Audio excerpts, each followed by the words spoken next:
We probably spend an hour a month managing the long-term rentals, and we probably spend an hour a week managing the short-term rentals. So, for yes, it's 4 times as much time, but at the same time, it's like making 3 or 4x. And so you can actually own a lot less properties if you're willing to kind of have the mix. More and more people want the flexibility to earn money from home or really anywhere they choose. If you're interested in part-time money, side hustles, or full-time money, the internet has the money we are looking for. On our Internet Money segment today, we're going to interview James and Emily Lowrey. This married couple manages Airbnbs remotely while traveling the world together.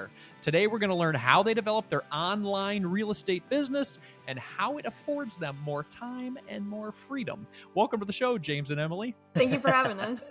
Yeah, thanks for having us. Absolutely. I always love asking that question. Then people can say it at the same time, which is very confusing. So I'm glad I messed you up already. That keeps it light and fresh. So let's talk about your motivation for investing in real estate in the first place. Why don't I throw it at Emily to start us off? That sounds good. So it actually started, it was about, I guess, a year after we got married. And it was going to be our 5-year goal that we were going to have kids, and we wanted to be stay-at-home parents.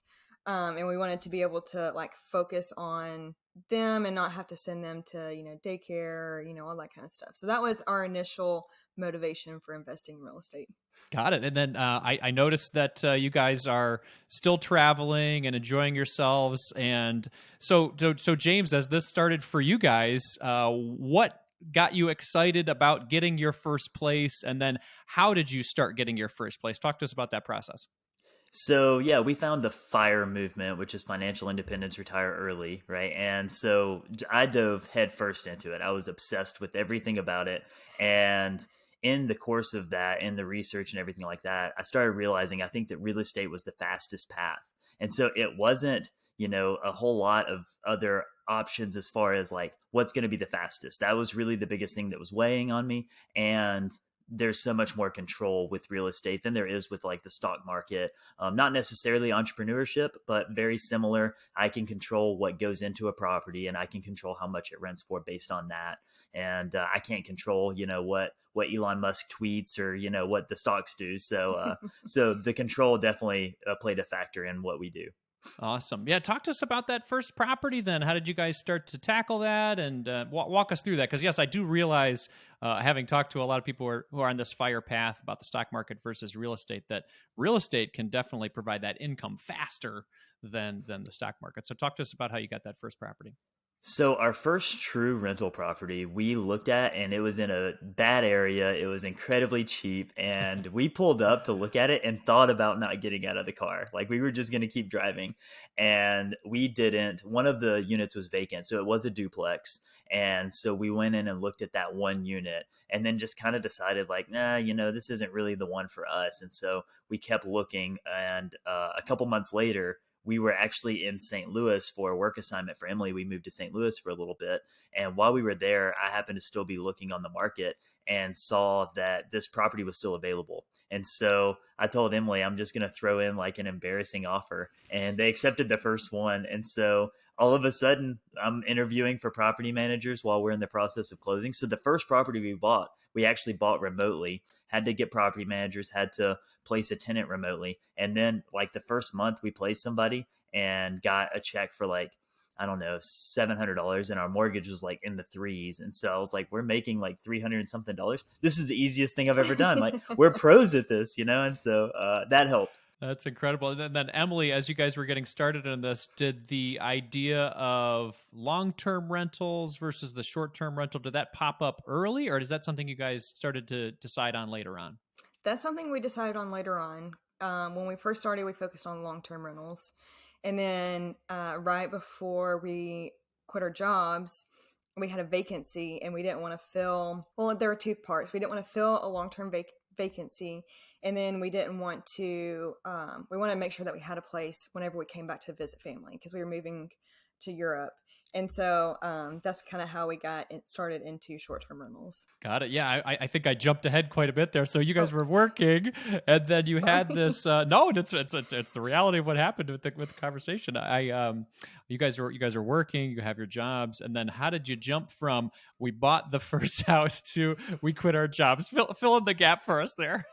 So essentially, we lived incredibly frugally and we did anything we could to get properties. And at the time, we weren't like creative with the financing. We were just putting 20% down or 25% down on multifamily properties and just getting as many mortgages as we could. Now, a key part of this was we told the lender that we used for the like second one, hey, this is our goal. And so we want to have, 10 doors or 10 properties. We didn't know how it was going to play out.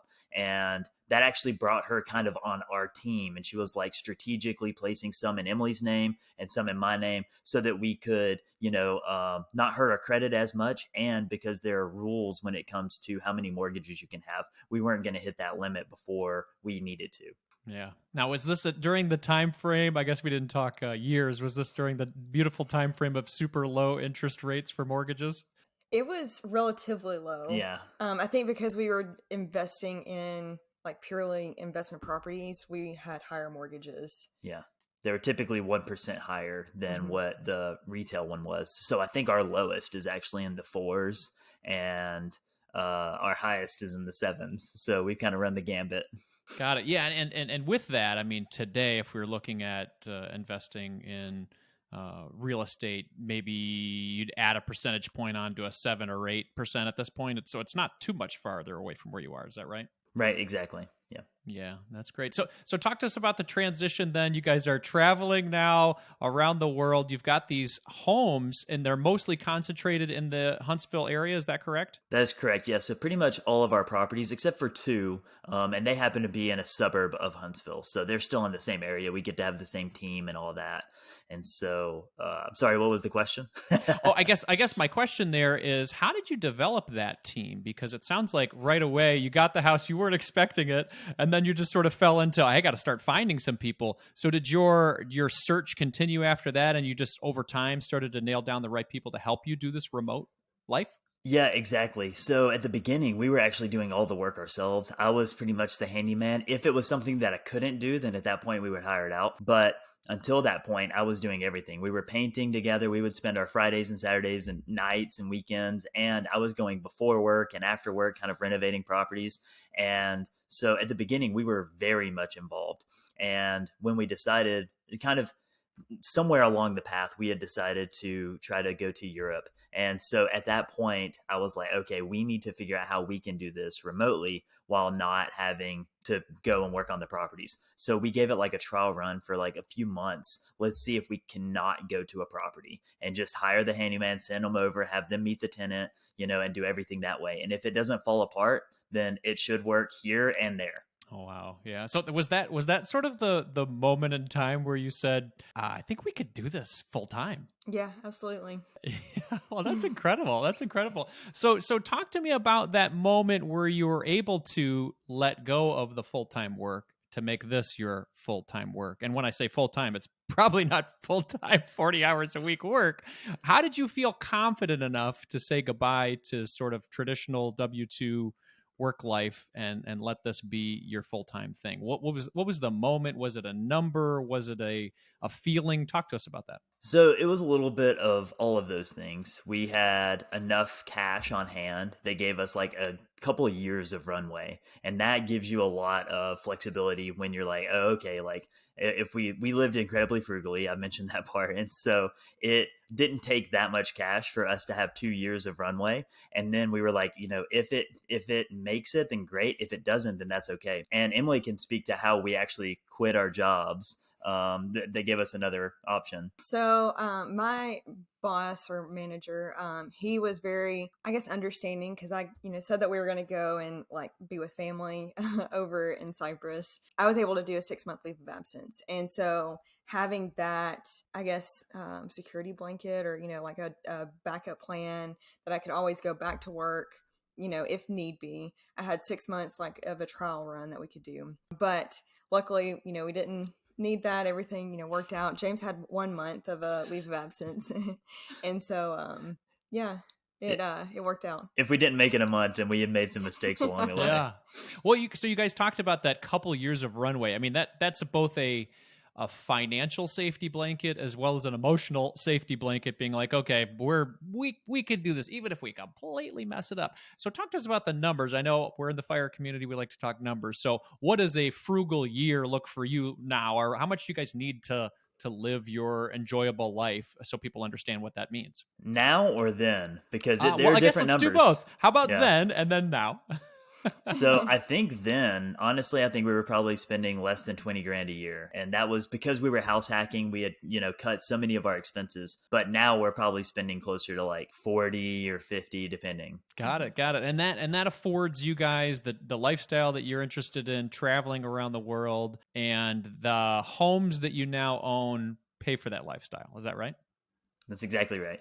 Man, that's incredible. That's awesome. So how do you guys split it today with long-term rentals versus short-term rentals, and which one are you more interested in?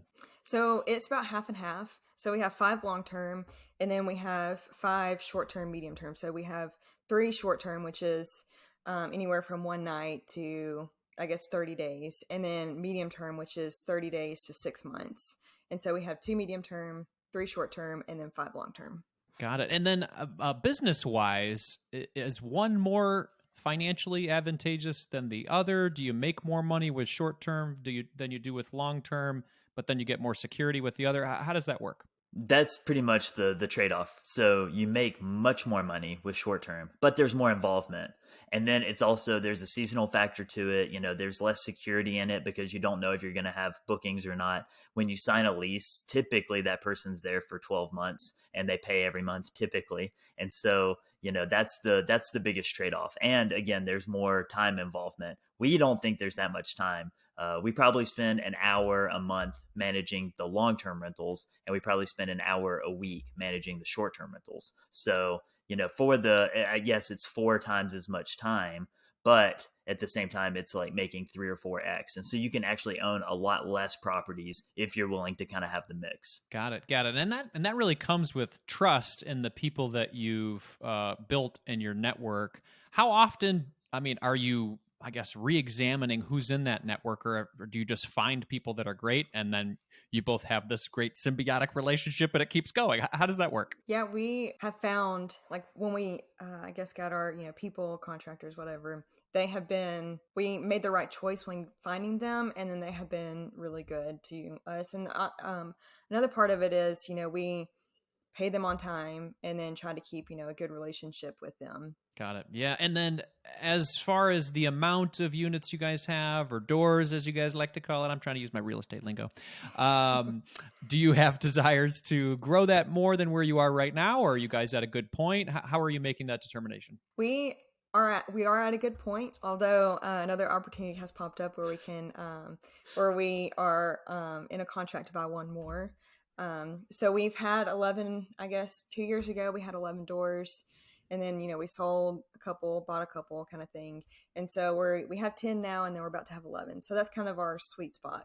Got it. Got it. So I guess James and Emily, as you guys are looking maybe 5 years in the future, 10 years in the future, what does your real estate business look like in the grand scheme of things for yourselves? I think that it's very similar to what we have now. If the right opportunity pops up, then that's great. But otherwise, we have enough. And so it's really about like flexibility, creativity. There are a couple of projects that I would like to do. And so I would be interested in, but it's again got to be the right property, because we have enough now. And there's something to be said about limiting the amount of stress that you have. And so for us right now, it's less about accumulating more and getting more money, because we live a very happy lifestyle. And so we're not that interested in that. We're more interested in like a small but mighty portfolio that limits the amount of contacts that we have to have or work that we have to do. Yeah, less worry, more time for enjoying life. So how many hours a week would you guys say that you actually work on this business? I would probably say less than an hour a week. Less than an hour a week. That's incredible. And how much do you guys make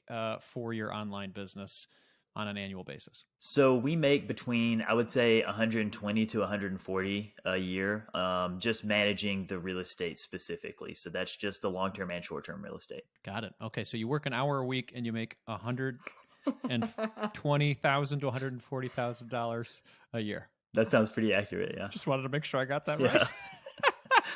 Okay, the so the go cost ahead. per hour is pretty high. The pay per hour.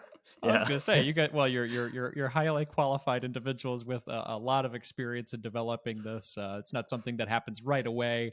I'm sure that you guys experienced that early on with a lot of trial and error. But how many years have you been doing this now? So we bought our first property in 2017. Yeah. Yeah. Yeah. So 6 years in, you've earned the right to make $120,000 to $140,000 through 1 hour of work per week. I congratulations. That's beautiful. Now let's talk more importantly. What you do with those.